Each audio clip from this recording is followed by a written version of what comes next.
بسم اللہ الرحمن الرحیم۔ حکیم الامت مولانا اشرف علی تھانوی کو رحمت اللہ علیہ کو اللہ نے اصلاح امت کا عظیم ملکہ عطا فرمایا تھا۔ آپ نے جہاں مردوں کی اصلاح کی طرف توجہ فرمائی، وہیں عورتوں کی اصلاح پر بھی خاص اہتمام فرمایا۔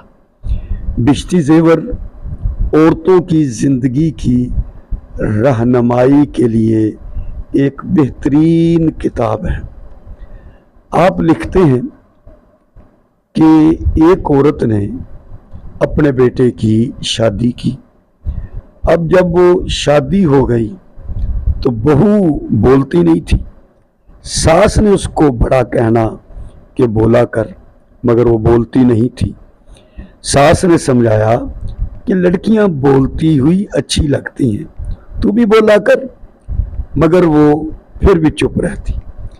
ایک دن یہ بہو خود ہی بول پڑی اور ساس سے کہنے لگی، میں تم سے یوں پوچھوں کہ اگر تمہارا بیٹا مر جائے تو تم میرا دوسرا نکاح کر دو گی یا یوں ہی ساری عمر بٹھائے رکھو گی؟ ساس نے کہا، بس بہو تو چپ ہی رہا کر، مہینوں میں بولی ہو تو یہ پھول جڑے ہیں، آگے کو نامعلوم کیا کیا ستم ڈھاؤ گے۔ تو حضرت تھانوی رحمت اللہ علیہ لکھتے ہیں کہ بہو کو اپنی ساس سے ہمیشہ سوچ سمجھ کر بات کرنی چاہیے۔ اور میں یہاں ایک بات کہنا چاہتا ہوں کہ بہو چھوٹی عمر کی ہوتی ہے، ساس بڑی عمر کی ہوتی ہے۔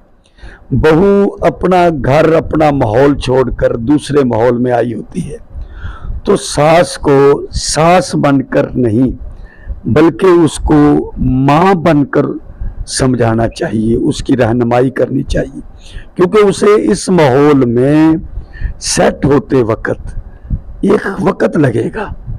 اپنا وہ ماحول چھوڑ کر آئی، اپنے ماں باپ چھوڑ کر آئی، اپنے بہن بھائی چھوڑ کر آئی اور یہاں آ گئی نئے ماحول کے اندر، تو ساس کو چاہیے کہ اس کی تربیت فرمائے، اسے اپنے ماحول کے بارے میں بتائے۔